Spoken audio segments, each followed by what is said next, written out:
आदरणीय श्री योगी आदित्यनाथ जी महाराज जी के चरणों में प्रेषित है कि गुरु ब्रह्मा गुरु विष्णु गुरु देवो महेश्वर गुरु साक्षात परम ब्रह्मा तस्मै श्री गुरुवे नमः। महोदय, आपसे विनम्र अनुरोध है कि आप अपने मुखारबिंद से समस्त छात्र छात्राओं एवं जनमानस को अपने आशीर्वचन से अभिसिंचित कर हम सभी को कृतार्थ करें। सादर अनुरोध।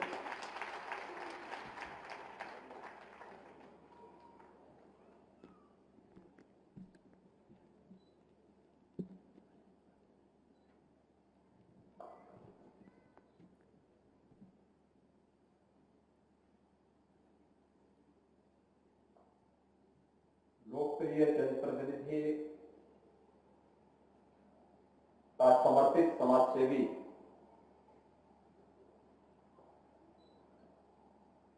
बाबू आर्यन सिंह जी के प्रतिमा अनावरण और अत्याधुनिक डायलिसिस सेंटर के लोकार्पण के अवसर पर आयोजित आज के इस कार्यक्रम में मंच पर उपस्थित इस क्षेत्र के लोकप्रिय विधायक, प्रदेश सरकार के पूर्व मंत्री श्री राजेश त्रिपाठी जी, बांसगांव के लोकप्रिय विधायक डॉक्टर विमलेश पासवान जी, उत्तर भारतीय संघ मुंबई और राम सखी रामनिवास शिक्षण संकुल के अध्यक्ष श्री संतोष सिंह जी, इस शिक्षण संकुल के प्रबंधक श्री अमरजीत सिंह जी, उपाध्यक्ष गीता सिंह जी, ज्ञान प्रकाश सिंह जी, श्री जीएस भदौरिया जी, भारतीय जनता पार्टी के जिला के अध्यक्ष श्री युधिष्ठिर सिंह जी, जिला प्रभारी अजय सिंह गौतम जी और आज के इस कार्यक्रम में उपस्थित इस शिक्षण संकुल से जुड़े हुए सभी यहाँ के आचार्य, शिक्षक, अभिभावक और प्यारे बच्चों, इस क्षेत्र के सभी उपस्थित नागरिक भाइयों बहनों, आज रामनवमी की अष्टमी तिथि है और कल रामनवमी का आयोजन है। इससे अच्छा सुखद संयोग और क्या हो सकता है। यानी सत्य के मिलन की तिथि।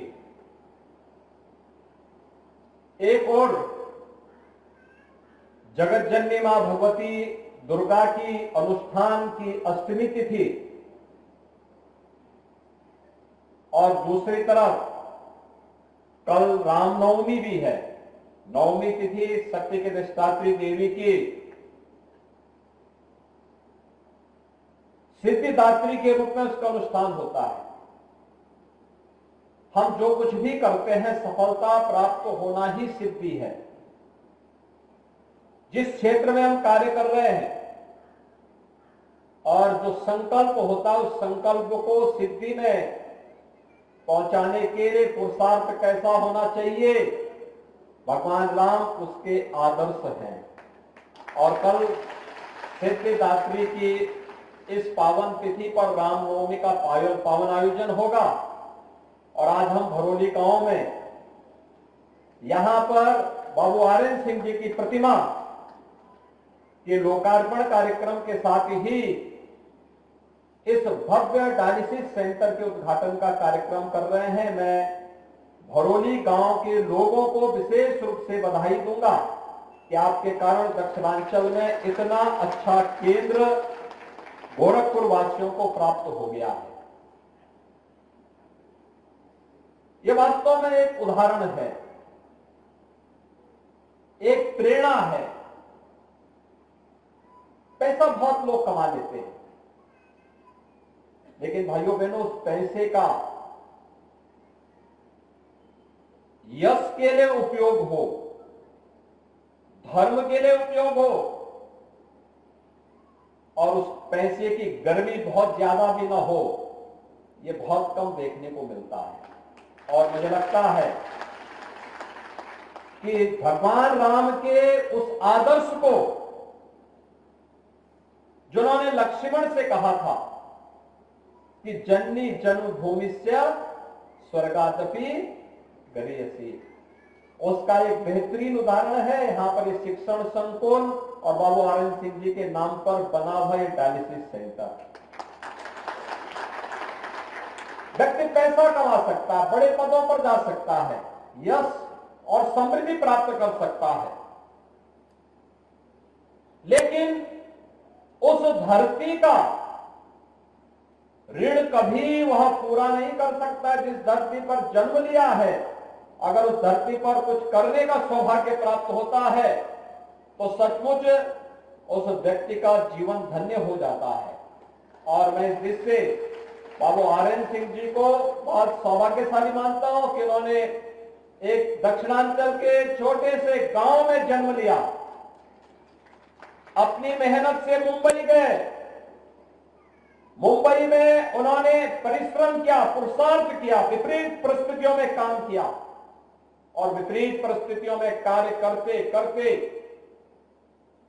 वहां समृद्धि भी प्राप्त की, सम्मान भी प्राप्त किया, उत्तर भारतीयों के लिए संगठन भी बनाया, उसे एक सकारात्मक दिशा भी दी, और हर दीन दुखी के साथ खड़े होते हुए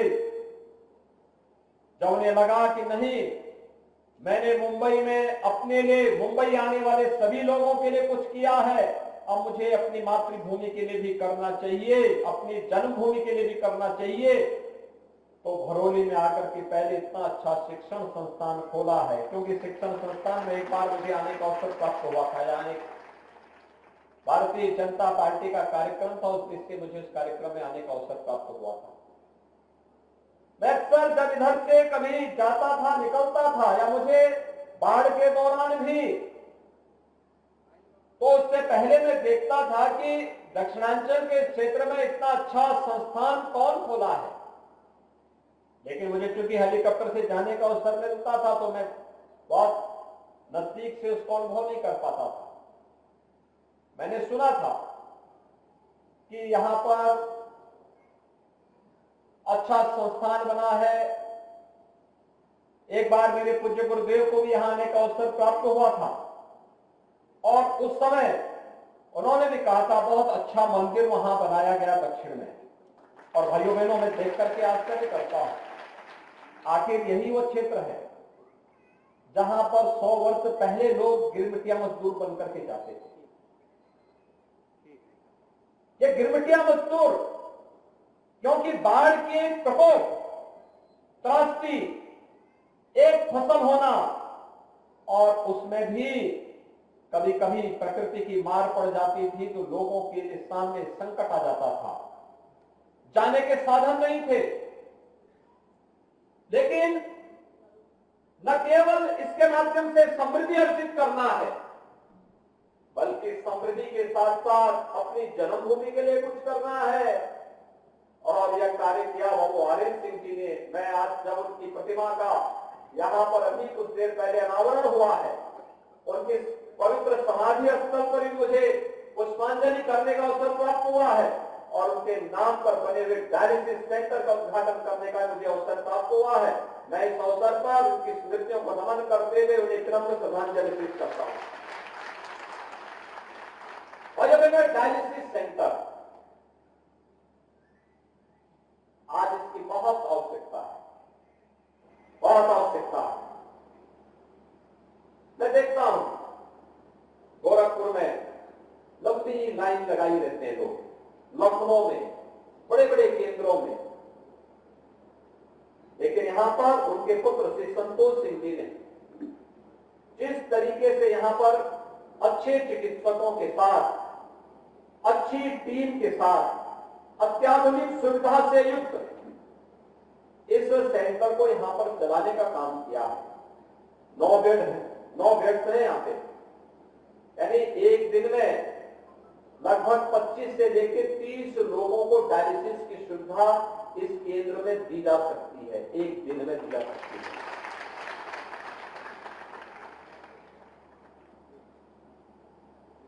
अत्याधुनिक सुविधा दी है, टेली कंसल्टेशन से जोड़ करके, नेफ्रोलॉजिस्ट के साथ जोड़ करके अगर इस व्यवस्था को और अच्छे ढंग से आगे बढ़ा दें, मुझे लगता है कि दक्षिणांचल के लोगों को कहीं बाहर जाने की आवश्यकता ही नहीं पड़ेगी। भगवान करे कि किसी की किडनी खराब न हो, लेकिन फिर भी खान पान की विसंगतियां इतनी ज्यादा है, इतना फर्टिलाइजर, केमिकल और पेस्टिसाइड आज सब्जी और मिलावट के हर एक चीज में पड़ रही है।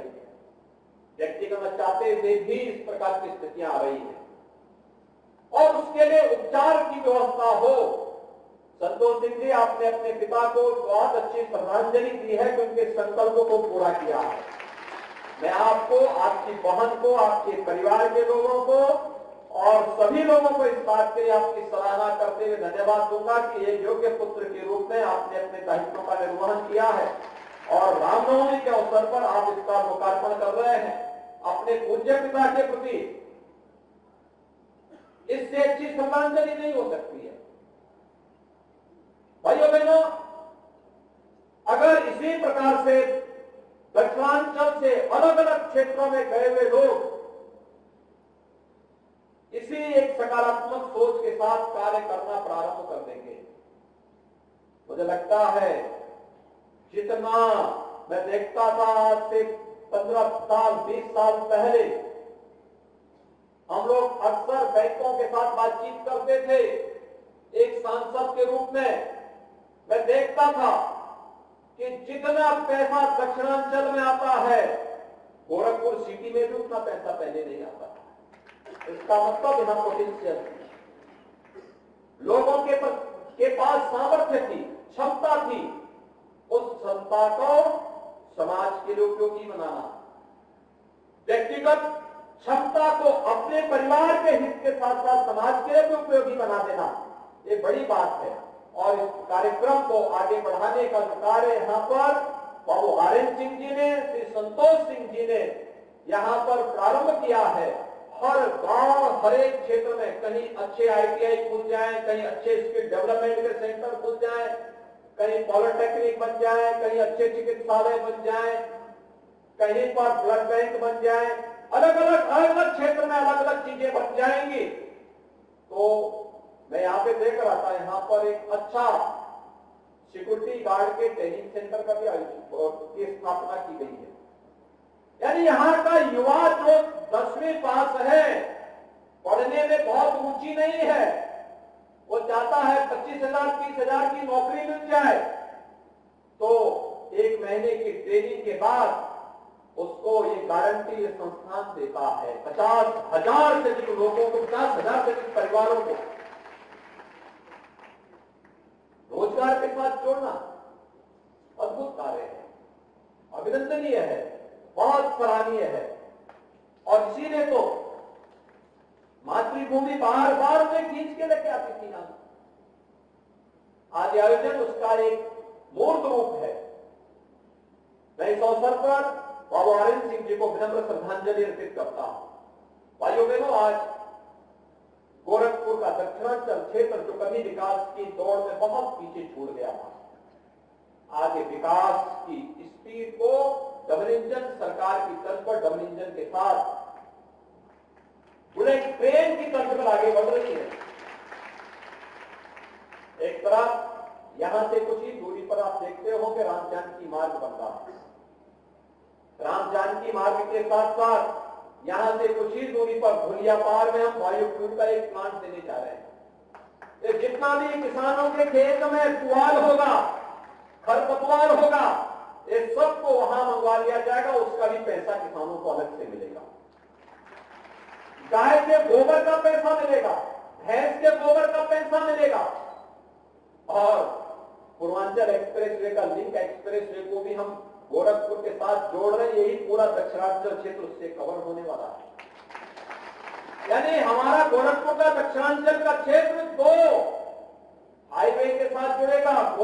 पढ़लगंज यानी कौड़ीराम पढ़लगंज होते हुए वाराणसी 4 लेन के साथ और दूसरी 4 लेन की कनेक्टिविटी ये खजनी होते हुए, सिकरीगंज होते हुए, बेलघाट होते हुए, आजमगढ़ होते हुए लखनऊ के लिए हो जाएगा।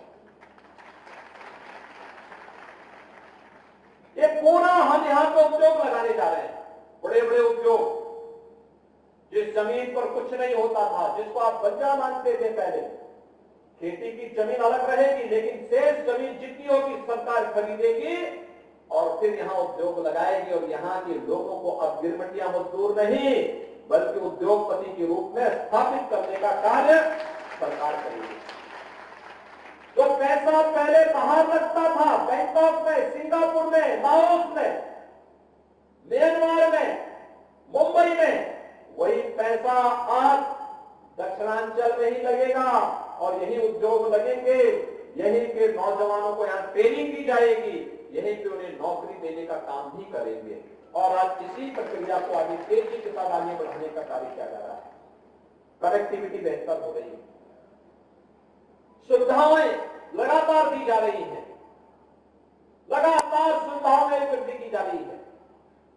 बाबा आर्यन सिंह जी 10 वर्ष से 20 लोगों को पेंशन की सुविधा अपने गांव में दे रहे हैं। जन्मभूमि का ऋण तो ऐसे चुकता किया जाता है, क्योंकि किसी व्यक्ति की प्रगति में उसके व्यक्तिगत परिश्रम ही महत्वपूर्ण नहीं होता है, परिवार का महत्वपूर्ण रोल भी होता है, गांव का भी रोल होता है, स्कूल का भी रोल होता है, सबका होता है। लेकिन भगवान ने जिसको सामर्थ्य दी है उसको तो क्या करना, लेकिन जो नहीं, जिसके पास नहीं है, अगर उसके लिए संबल बन जाए तो इससे अच्छी बढ़कर के बात दूसरी नहीं हो सकती है। और एक गांव में उनका उदाहरण उन्होंने एक और प्रस्तुत किया। और भाइयों बहनों, इसलिए गोरखपुर के प्रति उसी ऋण से मुक्त होने के लिए सरकार भी आपके साथ खड़ी है, विकास की इस प्रक्रिया को तेजी के साथ आगे बढ़ाने का कार्य कर रही है। आपने अच्छे जनप्रतिनिधि दिए हैं, आपके सांसद, आपके विधायक, ये सभी लोग मिलकर के विकास की इस प्रक्रिया को आगे बढ़ाने का कार्य कर रहे हैं। और ये विकास होगा तो ट्रेनिंग की क्षमता को आगे बढ़ाने में मदद मिलेगी। आगे तेजी के साथ यहाँ के नौजवानों को आने वाले समय में इधर उधर जाने की आवश्यकता नहीं पड़ेगी। इन बेटियों को यहीं पे पढ़ने के अच्छे सेंटर मिलेंगे, यहीं पे आने वाले समय में अलग अलग केंद्र बनेंगे। कहीं नर्सिंग की पढ़ाई हो रही है, कहीं फार्मेसी की हो रही है, कहीं टेक्निकल एजुकेशन की हो रही है, कहीं वोकेशनल एजुकेशन की हो रही है, कहीं हायर एजुकेशन में अच्छे अच्छे कोर्सेज आ रहे हैं, कहीं मेडिकल की पढ़ाई के लिए बच्चों को यहीं पे तैयारी के सेंटर मिलेंगे। और अभिभावक को फिर चिंतित होने की आवश्यकता भी नहीं पड़ेगी। हमारे नौजवानों को भी अपने ही गांव, अपने ही केंद्र के आसपास बिना अभिभावक पे अतिरिक्त भार बढ़ाए ही ये सुविधाएं प्राप्त होंगी तो उसका जीवन आसान होगा। वहां अपनी ऊर्जा को सकारात्मक दिशा में आगे बढ़ा पाएगा। और इसलिए आप सबके सामने एक उदाहरण है बाबू आर्यन सिंह जी का कि आप लोग भरौली और उस आसपास के गांव के लोग, मैं भी देख रहा था डायलिसिस सेंटर में, मैं पूछ रहा था टेक्नीशियन से भी कहां के रहने वाले हैं, वे सब अगल बगल के गांव के रहने वाले हैं। उन्हें ट्रेनिंग ली, आज अपने ही गांव में यहां पर उनको घर से आराम से खेती बाड़ी भी कर सकते हैं, आराम से अपना काम भी कर सकते हैं। लेकिन जब घर के पास कार्य मिले तो जिम्मेदारी दुगनी हो जाती है। दुगनी इसलिए कि तब ये देखना चाहिए कि हर परिचित व्यक्ति आपके पास आने का प्रयास करेगा, उसकी मदद भी करनी है, लेकिन नियमों का पालन भी करना है। और नियमों का पालन करते हुए अगर हम ईमानदारी के साथ अपने कर्तव्यों का निर्वहन करते हैं तो मुझे लगता है कि हर एक व्यक्ति अपनी जन्मभूमि के ऋण से मुक्त होने का कार्य कर सकता है। और आज हम लोग अष्टमी की स्थिति में यहां पर इस केंद्र में आकर के इसका अनुभव कर रहे हैं। मैं आज के इस अवसर पर बाबू आर्यन सिंह जी को इस कार्य के लिए उनके परिवार के लोगों को बाबू आर्यन सिंह जी की प्रतिमा को स्थापित करने इन सभी कार्यक्रमों के लिए हृदय से बधाई देता हूं, बाबू आर्यन सिंह जी को श्रद्धांजलि देता हूं और मैं आप सबको इस बात के लिए आश्वस्त करता हूं, राज्य सरकार आपके हितों को पूरी तरह संरक्षित करने के लिए प्रतिबद्ध है। आपने देखा होगा उत्तर प्रदेश का भी हम लोगों ने ग्लोबल इन्वेस्टर समिट किया था। 35 लाख करोड़ रुपए के प्रस्ताव होने थे। 35 लाख करोड़, आप सम्मान कर लीजिए, 35 लाख करोड़ बहुत बड़ी पूंजी होती है। 35 लाख करोड़, ये पैसा अगर जमीन पर जब लगेगा, 1 करोड़ से ज्यादा नौजवानों को सीधे सीधे नौकरी मिल जाएगी। 1 करोड़ से ज्यादा गोरखपुर जिले में भी एक प्रस्ताव आएगा। इन प्रस्तावों को जमीन पर उतारना, समयबद्ध तरीके से आगे बढ़ाना, विकास की परियोजना में बाधा न बनना, बल्कि उस परियोजना को आने वाले समय के लिए अपने भविष्य को उज्जवल बनाने का एक माध्यम मानना, ये हमारा कार्य होना चाहिए। और अभी तो ये विकास की प्रक्रियाएं आगे बढ़ी है। राम जानकी मार्ग जब अयोध्या से सीतामढ़ी तक सीधे बनेगा और वहां से जनकपुर तक बनेगा, तो आप लोग अपने आप को सौभाग्यशाली मानेंगे कि आप लोग अपने पूर्वजों की धरोहर को, सोचिए कब, आज से हजारों वर्ष पहले भगवान राम मां जानकी को लेकर किसी मार्ग से अयोध्या गए थे, जनकपुर से अयोध्या गए थे। आज वो मार्ग 2 लेन और कहीं कहीं 4 लेन बन रहा है। कितना सौभाग्यशाली है आप, इतनी समृद्ध विरासत को। और इस वर्ष तक अयोध्या में राम मंदिर का निर्माण भी होगा। आप भी जाके कह सकते हैं कि हमने भी योगदान दिया। बाबू आर्यन सिंह जी ने 1 करोड़ रुपए का दान राम मंदिर निर्माण के लिए दिया, तो आप भी जाके कह सकते हैं तो हमारे गांव का भी योगदान है, हम भी मंदिर निर्माण में योगदान किए। राम मंदिर का निर्माण भारत के राष्ट्र मंदिर के निर्माण जैसा है। 500 वर्षों के बाद यह अवसर हमें प्राप्त हुआ है और इस अवसर के लिए हम सबको प्रधानमंत्री जी के प्रति, भारत की न्यायिक व्यवस्था के प्रति सम्मान का भाव व्यक्त करते हुए अपने आप को सदैव इस बात के लिए तैयार रखना होगा कि आने वाले समय में हमारी विरासत को भारत की आन बान और शान के खिलाफ कोई दुस्साहस न करने पाए, इसके लिए सदैव सचेत होकर के हमें कार्य करना होगा। आज के इस अवसर पर मैं एक बार फिर से आप सबको रामनवमी की और चैत्र नवरात्रि की हृदय से बधाई देता हूं, अपनी शुभकामनाएं देता हूं। बाबू आर्यन सिंह जी को विनम्र श्रद्धांजलि अर्पित करते हुए उनके परिवार के सदस्यों को धन्यवाद देता हूं कि उन्होंने दक्षिणांचल को एक अच्छी चीज यहाँ पर उपलब्ध कराई है। इसके लिए उनका पूरा परिवार बधाई का पात्र है।